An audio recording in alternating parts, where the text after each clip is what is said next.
چې دا دجال چې کله راکوز شي کنه دا به په ټوله ځمکه باندې ګرځي دجال، خو څلورو جماعتونو ته دجال نشي داخلېدلی. ښه په ټوله ځمکه به دجال وګرځي خو په څلورو جماعتونو ته به دجال نشي داخلېدلی.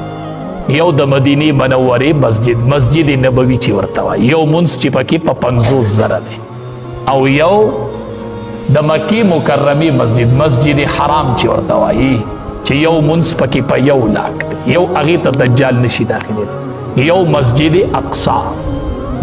اقصا شام کې چې دی، بیت المقدس چې ورته وایي مسجد اقصا، او یو مسجد طور.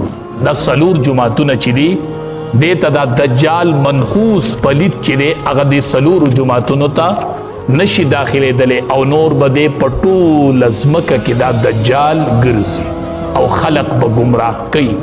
خلقو ته به وایي رب دیمه، خلقو ته به وایي زه ستا رب یم. خو چې کوم مسلمانان یو کلک ایمان والی هغې به په تندي کې اینی کاف الف پارا، دا به پې لیک، دا به دوی ته ښکاري چې دا کافر دی.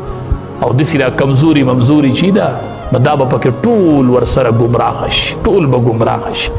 نبی کریم صلی الله علیه وسلم چې به د فتنو ذکر کو نو وی غټه فتنه چې د په فتنو کې هغه د دجال، د دې نه پناه غواړئ، د دې نه پناه غواړئ چې الله موږ د ټولو فتنو نه پناه غواړو، خصوصا د فتنې د دجال.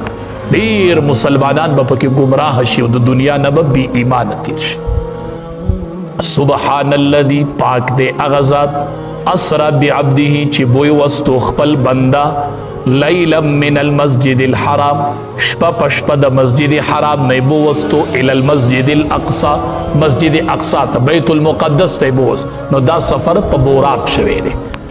الذي اغب مسجد اقصا بارکنا حوله چې برکت اخودلې دی مونږه حوله غیر چاپیره د دینه غیر چاپیره مونږ ډیر برکت اخودې. هغه برکت سره ډیر انبیاء کرام د پندي، او بل برکت ادام دی چې الته نهرونه دي، باغونه دي، چینی دي، نو دواړه برکتونه دي. ښه انبیام د پندي ډیره مبارک ځمکه شوله، او باغات دي پکې او چینی دي پکې، نو دام برکت دی. لنوریه مونږ نبی علیہ السلام بو وستو د څه دپاره چې وښیو دته من آیاتنا د خپلو نښو د قدرتنا، د هغې ورته څه نمونې وښیو.